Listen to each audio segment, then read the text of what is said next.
How many of the deer hunting techniques your grandfather used every season without thinking twice are now banned, restricted, or forgotten? And how many of them still work if you know the legal version? More than you think. I have been hunting whitetails for 28 years, and I spent the first half of that career ignoring everything my grandfather's generation taught because I assumed it was all outdated. Then I started keeping a notebook, and the notebook started showing me that the old-timers were not just experienced hunters. They were behavioral scientists who never used the word science. They understood deer movement, scent, pressure, terrain, and timing at a level that modern gear has not improved on, only repackaged. This video covers 30 techniques from the grandfather era. Some are flat out illegal now. Some are legal but forgotten. All of them contain a principle that still puts deer in front of your stand if you understand why the technique worked in the first place. Stay until the end because number 30 is the single most effective forgotten tactic on this entire list. And it costs $0, requires zero gear, and exploits conditions that 90% of modern hunters use as an excuse to stay home. Before we start, a legal note that matters. Several of these techniques are banned in specific states or universally. I will tell you which ones. Do not try them without checking your state wildlife agency website first. The grandfather era operated under different regulations. We do not. Respecting the law is not optional, and a citation during deer season can cost you your hunting privileges for years. Number 1. Using dogs to track deer after the shot. Banned in many northern and western states including Michigan, Wisconsin, and Minnesota. Legal in most of the South. Your grandfather used trailing dogs as standard recovery practice for generations, and a well-trained blood-trailing dog recovers deer that hunters would otherwise lose completely, especially gut shots in thick cover. The technique is not about gaining a hunting advantage. It is about recovering an animal you already shot. Where it is legal, find a local blood-trailing dog handler and put their number in your phone before opening day. Number 2. Hunting on Sundays. Still banned in Pennsylvania, Maine, and several other states on most lands. Your grandfather hunted 7 days a week. The Sunday ban is a blue law holdover from religious legislation with zero biological or conservation justification. It costs hunters in affected states roughly 14% of their available season days every single year. If you live in one of these states, contact your state legislature because this one is fixable. Number 3. Controlled burns to create early succession habitat. Burning brush on private land without a permit is restricted in most states. Your grandfather burned field edges and brush piles every spring as standard land management. The biological result, new growth, native forbs, increased edge habitat, is confirmed by every wildlife research agency as one of the highest value deer habitat improvements available. Legal with permits. Done the way your grandfather did it. Without paperwork, it is restricted. Get the permit. The technique itself is endorsed by your state wildlife agency. Number 4. Spotlighting fields the night before a hunt. Banned everywhere. Using a light to observe wildlife at night is illegal in every state, regardless of intent. Your grandfather drove field edges at 10 p.m. the night before opening day as standard pre-hunt scouting. He knew which bucks were using which fields and which entry points before he ever climbed a tree. The legal modern version is a trail camera, which collects the same intelligence over weeks instead of one evening. The camera costs $60 to $400. Your grandfather's technique costs the price of gas. Number 5. Full camp deer drives with 6 to 8 hunters. Organized drives with multiple pushers and standers are restricted or banned on public land in multiple states.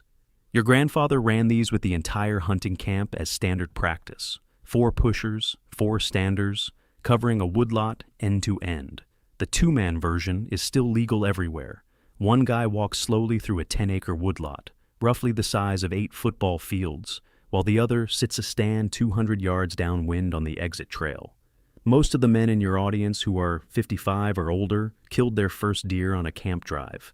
Number 6. Hunting from a homemade platform nailed to a tree with no harness. Not technically banned as a hunting method, but modern hunter education requires fall arrest systems in every state. Your grandfather nailed 2 boards to an oak and climbed up with a rope over his shoulder. Everyone in his generation who hunted from trees knows someone who fell. The principle that still works is the elevation advantage. 20 feet up, roughly the height of a two-story house, your scent passes over deer at ground level in a steady wind. Use a modern hang-on stand with a full-body harness, and you get the same advantage without the trip to the emergency room. Number 7. Shooting before defined legal light. Legal shooting hours did not exist in most states until the mid-20th century. Your grandfather shot deer in the first gray of dawn with no regulation on when he could pull the trigger. The behavioral insight he understood is still valid. The 15 minutes before and after legal shooting light is when the largest mature bucks are most active and most vulnerable. Every serious hunter manages entry and exit as close to legal light as regulations allow. Number 8. Setting snares to identify individual deer for scouting, banned without permits in all states. Your grandfather used wire snares to capture and release deer for identification, checking ear tags and documenting individual animals on his property. The scouting intelligence he generated, individual deer identification, core area confirmation, travel patterns, is now obtained through trail cameras at significant cost. The need the technique addressed has not changed. The legal method has. Number 9. Hunting over a neighbor's standing corn. Legal in most states when you are on your own land and did not place or concentrate food yourself. Banned in some CWD states that define hunting near any agricultural attractant as baiting, regardless of who planted it. Your grandfather never distinguished between hunting near natural food and hunting near planted food, because food was food. The modern version is to hunt the transition zone between your timber and the neighbor's agriculture, 75 to 100 yards back from the field edge, roughly the length of a football field, where bucks stage before entering the open. Number 10. Leaving the gut pile as a secondary attractant. Restricted in some CWD zones that require gut pile removal within 24 to 48 hours. Your grandfather left gut piles in the field as standard practice because they attracted crows, coyotes, and occasionally other deer. During the rut, a gut pile in the right location can draw a buck within hours because the concentration of organic scent in the area acts as a curiosity trigger. In CWD-free zones where it is legal, the gut pile from an early season doe harvest left 200 yards from a rut stand is a forgotten tool. Everything in this video, plus 60 more field-tested techniques, is in The Buck Hunter's Bible. 90 pages of deer behavior, science, scent control, scouting methods, stand placement, and rut phase tactics with a quick reference card you can take to the stand. Link in the description below. QR code on screen. Number 11. The tarsal drag from a harvested doe. Banned in CWD states. Your grandfather cut both rear hocks of every harvested doe. Those are the dark-stained scent glands on the inside of the back legs at the knee joint, and dragged them behind him to his stand. It was free, available at every harvest, and more effective than any commercial drag scent. The biology has not changed. The CWD regulations have. Where it is legal, this is the single best drag scent you will ever use, and it costs you nothing. Number 12. Running baited camera sites year-round without distance restrictions. Banned in multiple states when camera sites are within a certain distance of a stand, or when bait is classified under CWD regulations. Your grandfather ran salt licks and corn piles as permanent fixtures on his property for deer inventory, without any distinction between camera use and hunting use.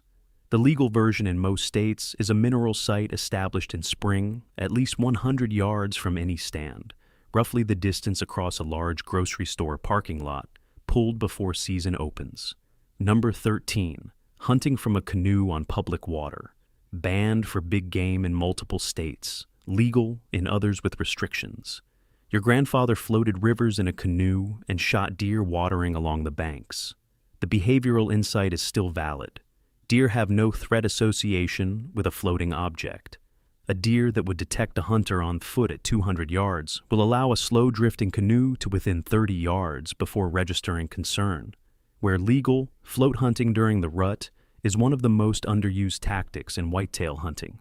Number 14. The fermented corn pile. Banned wherever baiting is banned.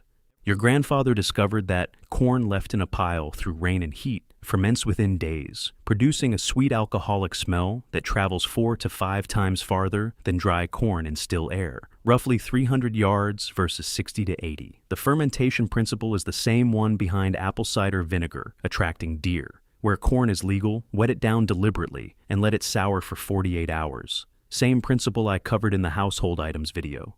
Number 15. Using a live doe as a decoy during the rut. Banned universally under federal and state wildlife laws. Market hunters in the late 1800s tethered live does as buck attractants during peak breeding.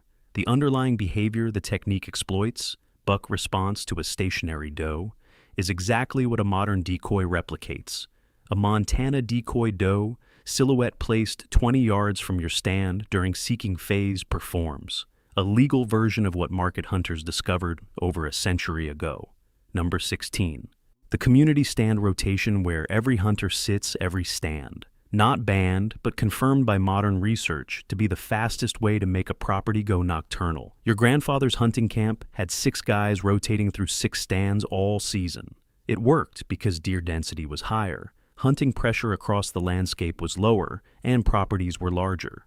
On modern pressured ground, Auburn University GPS collar research showed bucks travel 55 yards farther from stands by season's end, when multiple hunters use the same stands repeatedly. The fix from the disappearing bucks video applies here. 4-day rest rotation. 1 hunter per stand. Period. Number 17.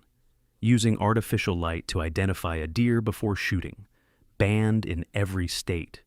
Your grandfather used lanterns during close-range drives, and many hunters today use cell phone flashlights at last light to confirm antlers before pulling the trigger. Both are illegal. The grandfather lesson worth keeping is the discipline of positive target identification. Know your shooting light. Practice ranging in low light during the off-season. Never shoot at a shape. Number 18. Hunting without blaze orange during gun season. Required in 40-plus states during firearm season. Your grandfather hunted in wool plaid and canvas. Research from the University of Georgia confirmed that deer cannot distinguish blaze orange from gray or brown, which means your grandfather's observation that orange does not spook deer was correct all along. Wear the orange. The deer do not care. The regulation exists because other hunters are more dangerous than the deer. Number 19. Using predator calls to move deer into the open, regulated or banned in multiple states during deer season. Your grandfather discovered that a rabbit distress call, a hand-squeeze device that imitates the sound of a dying rabbit, used at last light on a field edge, causes deer already in the timber to step out and scan the field. Deer do not flee from predator distress sounds. They become alert, move to high ground, and look for the source. Where legal, a flex-tone rabbit distress call at the last 30 minutes of light on a field edge is a grandfather trick that still works every single time conditions are right. Number 20. Willow branch screens at stand level. Not banned, completely forgotten. Your grandfather cut green willow or alder branches and wired them to his tree platform to break up his silhouette. Not a ground blind, a stand-level screen. The branches stay green for 3 to 5 days before browning. Replace weekly, costs $0, legal everywhere. Your grandfather did this because he was hunting from a plank nailed to a tree and needed concealment that modern enclosed blinds replaced. On an open hang-on stand, 3 willow branches zip-tied to your platform rails cut your visible outline by half. Number 21. The rotten log cover scent. Legal in most states because it contains no food product. Your grandfather scraped rotten wood pulp and spread it around his stand base as a cover and curiosity scent simultaneously. Decomposing wood has a complex organic aroma profile that deer associate with forest floor activity, turning over logs, insect colonies, mushroom growth. It introduces no alarm signal. A handful of rotten log material costs $0 and has been replaced entirely by $20 spray bottles that attempt to replicate what the forest produces for free. Number 22. Hunting inside bedding areas during peak rut, not banned. Universally discouraged by modern hunting advice. Your grandfather set up inside bedding areas. Those are the thick cover zones where deer sleep during the day. During peak rut, because bucks were chasing does through bedding all day. Modern advice correctly says this is high risk. But on large wilderness tracts with multiple connected bedding areas and low hunter density, the grandfather approach produces encounters with bucks that never visit staging areas or food sources during the 10-day breeding window. High risk, high reward. Requires big timber and low pressure. Number 23. The cornmeal and molasses block in a hollow log. Banned wherever food attractants are banned. Legal in baiting states. 1 part coarse salt, 1 part dry cornmeal, 1 part dried granular molasses packed into a hollow log at nose height, roughly 30 to 36 inches off the ground, about waist height. The hollow log forces deer to nibble rather than consume quickly, keeping them stationary 3 to 5 minutes versus 30 seconds on flat ground. Your grandfather packed this mix into every hollow log on the property in September. Number 24. Fence line funnel hunts. Legal almost everywhere.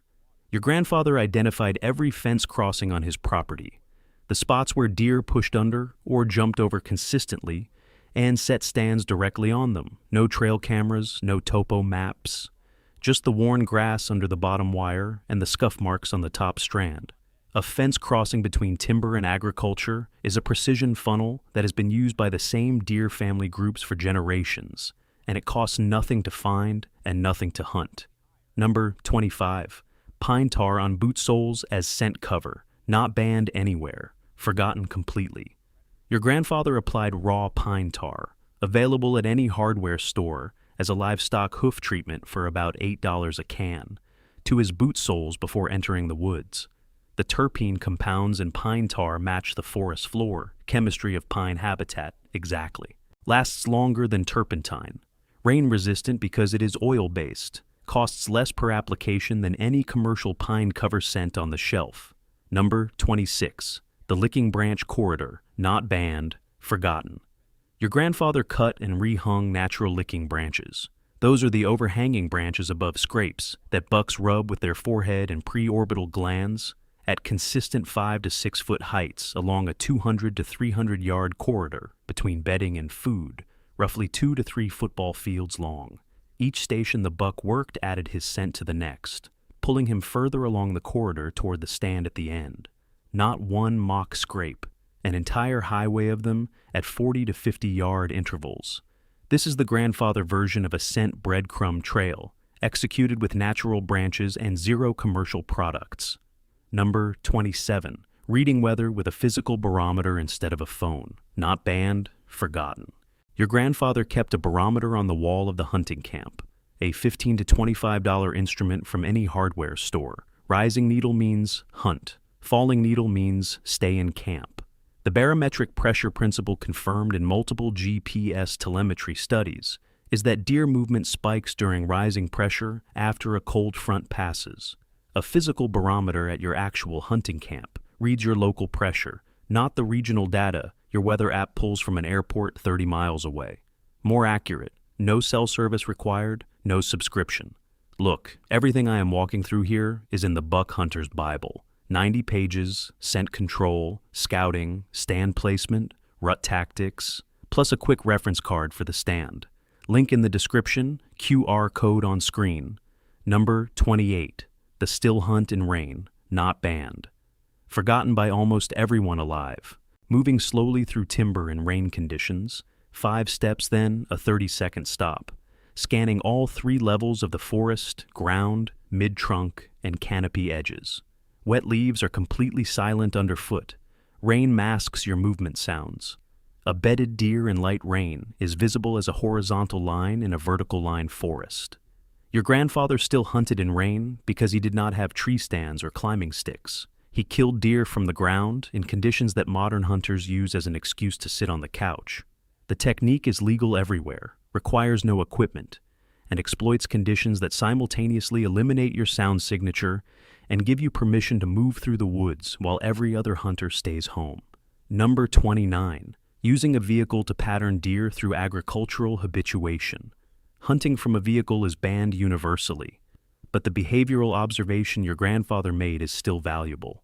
Deer habituated to farm equipment do not associate a slow-moving vehicle with a threat. A deer that bolts from a walking hunter at 200 yards will stand and watch a tractor roll past at 30 yards. The legal application is to use an ATV or farm vehicle for entry and exit to your stand during early season, approaching from the agricultural side of the property along existing farm lanes. Deer that have grown up around farm equipment treat the vehicle as background noise, which means your entry does not trigger the alarm response that walking through the woods does. This works on agricultural ground where equipment is already part of the landscape. It does not work on wilderness properties where motorized vehicles are unfamiliar. Number 30. The one I saved for last because it is the single most effective forgotten technique on this list, and I almost did not include it because it is embarrassingly simple. Hunting from the ground in a natural depression during active weather. Not banned. Not restricted. Not forgotten because it stopped working. Forgotten because the tree stand industry convinced an entire generation of hunters that the only way to kill a deer is from 20 feet in the air. Your grandfather found a blowdown, a ditch, a washed-out creek bank, or a natural depression in the terrain. He sat down in it with his back against a root wad or a stump, pulled his collar up, and waited. No stand, no platform, no climbing sticks, no harness. Just a man sitting in a hole in the ground at a spot where 2 deer trails crossed, completely invisible to any deer approaching at eye level because the depression put his silhouette below the horizon line. I tested this in northern Maine 2 seasons ago on public land where every other hunter was in a tree. I sat in a washed-out drainage ditch along a hardwood ridge during a light rain on a November morning with my Savage 110 across my knees. A 3.5-year-old 8-point walked past me at 15 yards, roughly the distance from a pitcher's mound to the batter's box at 9:40 a.m. He never looked down. He was scanning the ridge at eye level for threats, and I was 2 feet below his scan line. The shot was 12 yards. The deer ran 40 yards and piled up against a birch. Total cost of the setup, 0. Total gear required, a rifle, a jacket, and the willingness to sit in the dirt. Your grandfather killed deer from the ground for centuries before the first commercial tree stand was ever bolted to a catalog page. The gear companies taught you that you need to be in the air. Your grandfather knew you just needed to be invisible, and a depression in the ground makes you invisible for free. None of these 30 techniques require new equipment. None of them require a bigger budget. Most of them require the opposite. They require you to strip away everything the modern hunting industry added to a pursuit that your grandfather mastered with a rifle, a pair of boots, and an understanding of deer behavior that no trail camera or cell phone app will ever replace. The old-timers did not have the technology. They had the knowledge, and the knowledge still works. Try one of these this season, just one. Pick the one that fits your ground and your regulations. And the next time you are sitting at deer camp listening to someone talk about their latest $400 gadget, remember that the guy who taught you to hunt probably killed more deer than anyone at that table, and he did it with a wool coat, a thermos of coffee, and 50 years of paying attention to what the woods were telling him.